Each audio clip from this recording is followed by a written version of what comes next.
and thank you for allowing me to speak with you today. I'm going to talk about how we've structured our organization. I've been asked to explain some of the fundamental processes and some of the things that we do and continue to do as we organize our business. So I think I'll speak in a more general sense because every business is unique. Every business has its own challenges. Every business has its own set of obstacles that it has to overcome, and every business has its own unique opportunities.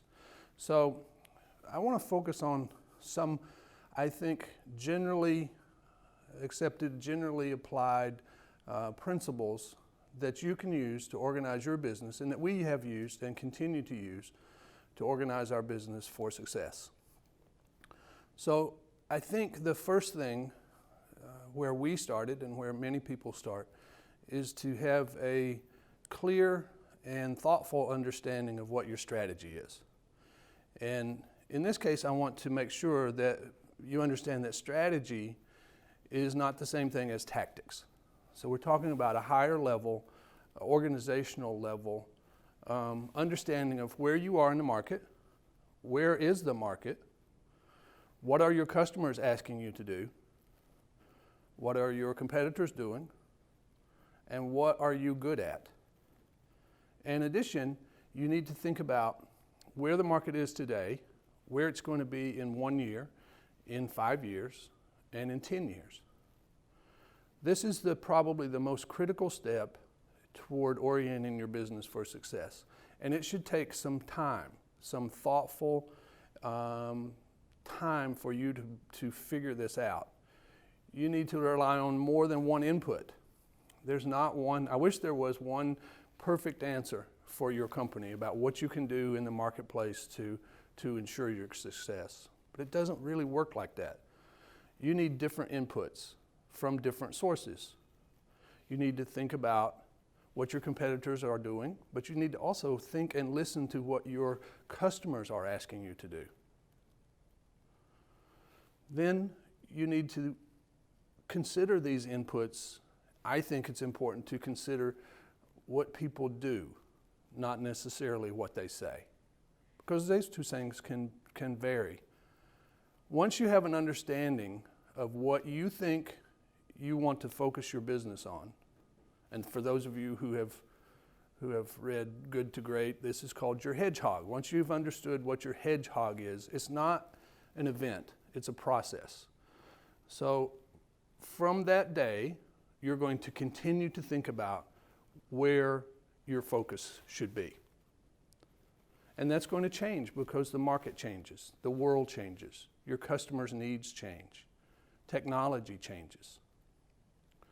But once we have this high-level understanding of what our strategy should be, then we can focus more on implementation and how we organize ourselves to take that strategy and turn it into value. And that's really where more tactical solutions come in. And I might say, by the way, that your core focus is almost never a product. It's never a single product or a single service.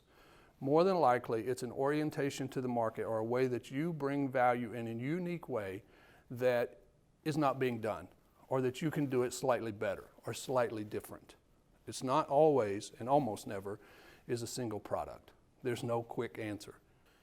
Tactically, how do we set ourselves up to be the best that we can be? Several things to think about. For us, we focus a lot of attention and thought on our distribution network and the partners that we choose to do business with. And I think it's important that those partners, whether it be a dealer or whether it be a customer, share the same have similar organizational objectives. They don't have to be identical because each business is unique and they have their own sets of challenges. But they need to overlap in a way that what is good for you is good for them. And the focus has always got to be on what best serves the customer. Because at the end of the day, That's really what this game is about, is serving the customer in the best and most efficient way, satisfying those needs and helping them move their business forward together, serving others.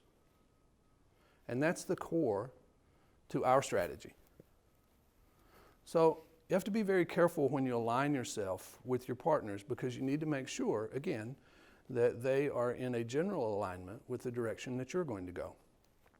And again, this is when I tell you, you need to watch what people do, not necessarily what they say. But once you have that alignment, then you can think about tactically, how do we go to market? And how you go to market depends on what you're good at. You see, all of these things are linked. All business is interlinked. You can have sales strategies, you can have promotions, you can have distribution strategies. All of these things support the overall business objective. And the business objective supports your core values. That's how we've built our business, and that's how we continue to run our business today. Fundamentally, the people that make up any organization are going to be the deciding factor of whether or not that enterprise succeeds or fails. You want to make sure that you have a wide range of viewpoints and ideas. And at Doosan, we encourage thoughtful thinking. We encourage new ideas. We call our workforce, lovingly, we call them mixed nuts. Because if you could see our workforce, you would see that it's quite diverse. Different points of view, different walks of life represented, and that's healthy, because we're always looking for new thought, new ideas, new people into our business. And then it's our responsibility to make sure that those people are developed, that they're listened to, that we take their input and weave it into the fabric of our organization. I love it when new people, young people especially, come into our industry. Then it's inherent on us to give them the opportunities, to develop them, to show them the paths so that they can be successful long term. Stretch and grow. Give them challenges. Give them opportunities that they may not have had before.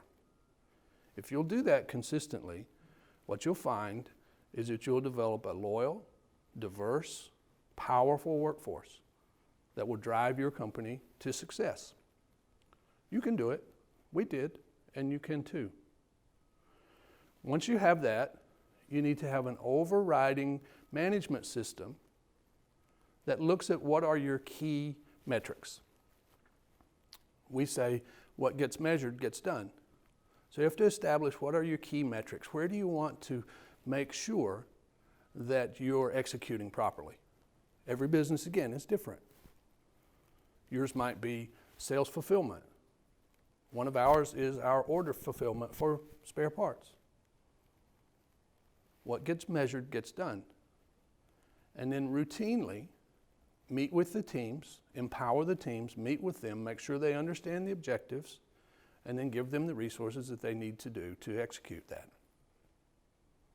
These are the fundamental things that you can do, and this is what sets us apart, I think, because it makes us a better supplier, because we're linked to our customer in a way that is direct, and we share values, and we're working for the same objective. It's not easy, but it's challenging. And it's important to remember, it's not an event. It is very much a process. And it's a process that if you execute consistently over time, you will see that your business will thrive.